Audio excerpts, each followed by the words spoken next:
আমার খুবই মানে আনন্দ লাগতেছে। আমার জীবনে প্রথম আমি কোরআন পাইছি, যেটার জন্য আমি খুব নিজেকে ভালো লাগছে যে বিধায় আমি ইসলাম গ্রহণ করছি। পারিবারিক সমস্যা বলতে আমার পরিবারের সাথে আমার কোনো সম্পর্ক সেভাবে আর নাই।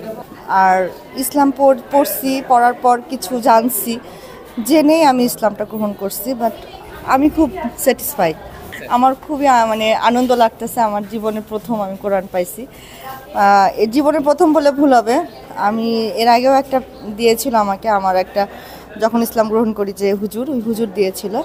আর আজকে পেয়েছি, খুব আমি আনন্দিত। না, অনেক ভালো একটা কাজ করছে। এত সুন্দর উদ্যোক্তা নেওয়ার জন্য অনেক ধন্যবাদ। এবং মানে আমাদের ক্যাম্পাসে এটা বিতরণ করলো, আমার মানে খুবই ভালো লাগছে।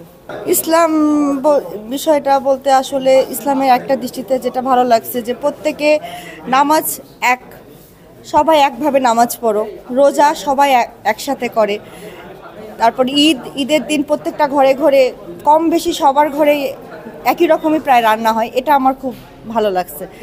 আরও অনেক বিষয়গুলো আছে যেটার জন্য আমি খুব নিজেকে ভালো লাগছে যে বিধায় আমি ইসলাম গ্রহণ করছি। পারিবারিক সমস্যা বলতে আমার পরিবারের সাথে আমার কোনো সম্পর্ক সেভাবে আর নাই। আমি আমার মতো একাই থাকি।